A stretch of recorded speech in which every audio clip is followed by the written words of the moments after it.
right, we are going to talk about adding and subtracting ones this week. We've already done this, so this should be review for you. So here we go. All right, our first problem today, you're gonna need a piece of scratch paper or a whiteboard.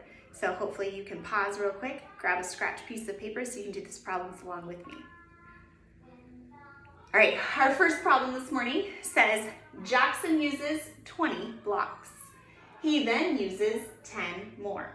How many blocks does Jackson use in all?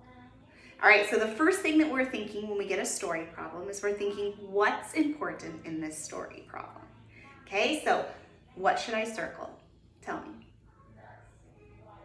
Did you say the numbers? I hope you did. We're gonna circle the numbers because that's what's important in our story problem. So we're gonna circle the number 20 and we're gonna circle the number 10 because those are the important numbers we need to pay attention to. Okay, what else is important? We need to figure out what's this problem asking us to do. So where's my question words? Did you say this last one right here? How many blocks does Jackson use in all? And those words in all, what do those words tell us in all? Do they tell us we're going to add or we're going to subtract? You're right, we're going to add. All right, so I'm gonna give you a second and I want you to write down on your scratched paper, what did you get? How do I solve this problem?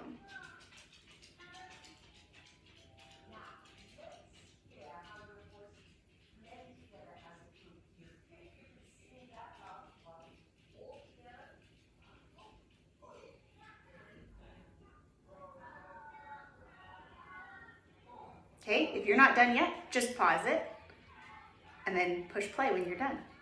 All right, let's see. There's lots of ways that we could solve this problem. We're gonna write a couple of them down. If you don't have the one that I have, you can add it to your paper, all right? One way I could solve this problem is by drawing a picture.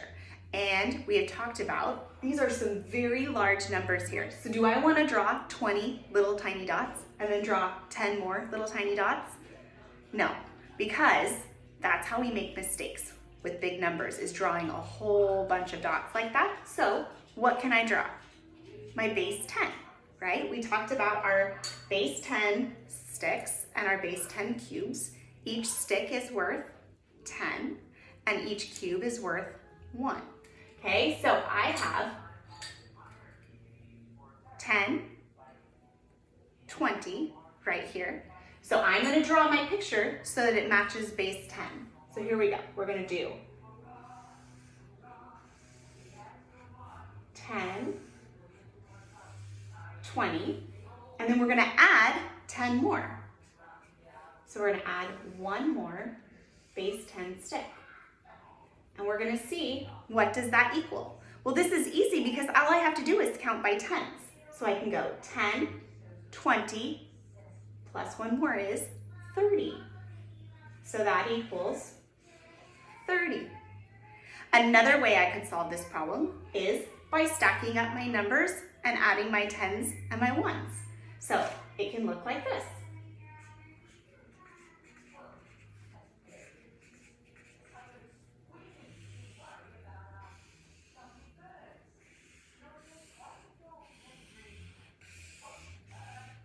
So for my first number, the number 20, I have 2 tens and 0 ones. And for my second number is 10, I have 1 10 and 0 ones. So I can add those numbers up like this. So if I add 0 ones plus 0 ones, that gives me 0 ones. And if I add 2 tens plus 1 10, that gives me 3 tens. So the number I have is 3 tens and 0 ones, which equals 30 as my answer. Give me a thumbs up if you got that one right. I see a lot of thumbs, that's really good.